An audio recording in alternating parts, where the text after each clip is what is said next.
قیامت۔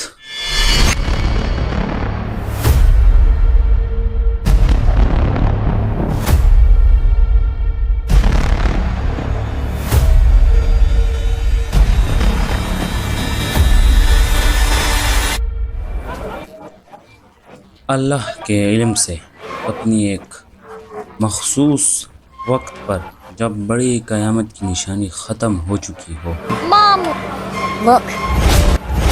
اور لوگ ایک عام دن میں مصروف ہوں، اچانک لوگ آسمان کی طرف دیکھیں گے حیرانی سے۔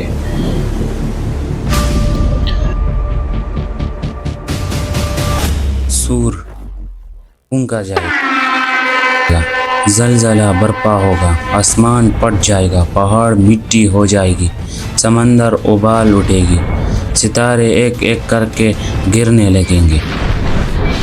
تمہارا تمام دنیا خوف اور انتشار میں مبتلا ہوگی، لوگ بکھر جائیں گے۔ وہ دن جو ہر شخص کے لیے ہولناک ہوگا۔ انسان اپنے ماں، بھائی یا باپ سے بھاگے گا، ماں اپنے بچے چھوڑ دیں گی، بھائی بہن سے منہ موڑے گا، کوئی چیخ چیخ کر بولے گا میں اپنی۔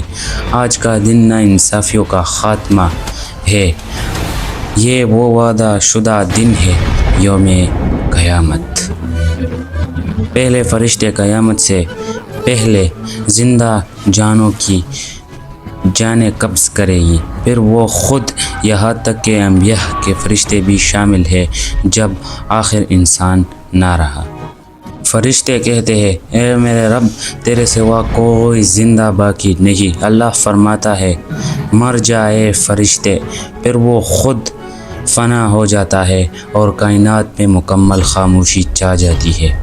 ایک مرتبہ پھر اللہ فرمان دیتا ہے، اسرافیل کو دوسرا سور پھونکنے کا حکم دیتا ہے۔ دوسرے سور کی آواز آتے ہی جانیں واپس جسموں میں لوٹ آتی ہے اور دوبارہ انسان زندہ ہو جاتا ہے، بلے دار لباسوں کی طرح قبر سے نکلتا ہے، سر سے مٹی چڑھ جاتا ہے، آدم سے لے کر آخری شخص تک وہ سب رائج ہوتے ہیں۔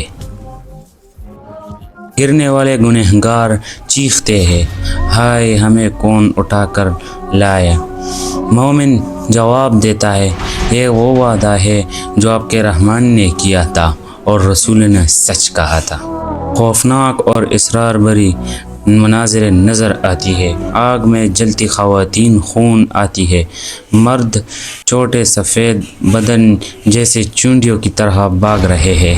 ہر قوم اپنے نبی کے پیچھے لائے جاتے ہیں، قوم موسیٰ، عیسیٰ، ابراہیم، محمد صلی اللہ علیہ وآلہ وسلم کے عظیم حالات۔ محمد صلی اللہ علیہ وسلم کا پرچم ستارے کی مانند روشن ہوگا۔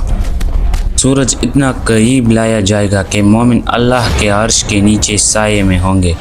جو غافل رہے گا وہ پسینے اور گرمی سے بے حال ہے۔ مومنین کو حوض کوثر کی طرف لایا جاتا ہے، جہاں پانی دودھ سے سفید اور شہد سے میٹھا، وہ پی کر کبھی پیاسے نہ رہیں گے۔ لوگ آدم علیہ السلام کے پاس جا کر عرض کریں گے نصرت کرو، ہمارا حساب شروع کرو۔ انبیاء، نبی نوح، ابراہیم، موسیٰ، عیسیٰ آتے ہیں، لیکن آخر میں لوگ محمد صلی اللہ علیہ وسلم کے پاس آتے ہیں، اللہ کے عرش کے نیچے سجدہ کرتے ہیں۔ اللہ فرماتا ہے اے محمد اٹھو، پچھلو اور مانگو، تمہیں دیا جائے گا۔ آپ صلی اللہ علیہ وسلم عرض کرتے ہیں میری امت، اللہ کی رحمت نازل ہوتی ہے اور حساب شروع ہوتا ہے۔ اعمال کی کتابیں اڑتی ہوئی سامنے آتی ہے، ہر شخص اپنی کتاب پکڑتا ہے، کوئی بھی عمل چھوٹا نہ ہو۔ جو اپنی کتاب ہاتھ دائیں میں پاتا ہے وہ خوشی سے پکارے گا آؤ میری کتاب پڑھو۔ جو بھائی ہاتھ میں پاتا ہے وہ افسوس سے کہے گا افسوس سے کہے گا کاش میں نے یہ کتاب گرفتار ہی نہ ہوتی۔ بیچارہ نوجوان پچھلے قسط میں قبروں کے عذاب سے بچایا گیا تھا، اب اس کو اپنی کتاب دائیں ہاتھ میں ملتا ہے۔ آگ میں جلتی خواتین وہ ہے جو زمین پر خود نمائی کرتی ہے، وہ لوگ جن کے منہ سے خون بہہ رہا تھا، ربا اور دوسرے کے حقوق پامال کرنے والوں کی، وہ چھوٹے لوگ جیسے چونٹیاں، زمین پر غرور کرنے والوں کی نشانی۔ اللہ فرماتا ہے، کیا تم نے سوچا کہ ہم نے تمہیں بے مقصد پیدا کیا تھا؟ فرشتے اعلان کرتے ہیں، امت اسلام کو بلایا جا رہا ہے۔ پہلی جماعت جس کا حساب کیا جاتا ہے، دو طرح کی جزا ہے۔ نیکار مخلص لوگ جن کی نیکیاں غالب ہے، اللہ کی رحمت ان پر سایہ فگن رہتی ہے۔ جو اللہ کا نافرمان رہے انہیں تفصیلی پوچھ کا سامنا کرنا ہوگا۔ یہ عدالت اربوں انسانوں پر ہوتی ہے۔ کچھ رحمت کے تحت میرا کیے جاتے ہیں، بعضوں کو خطاب تک نہیں کیا جاتا، جیسے لا ایمان لو۔ کتابیں بند ہوتی ہے، پھر پل صراط لایا جاتا ہے۔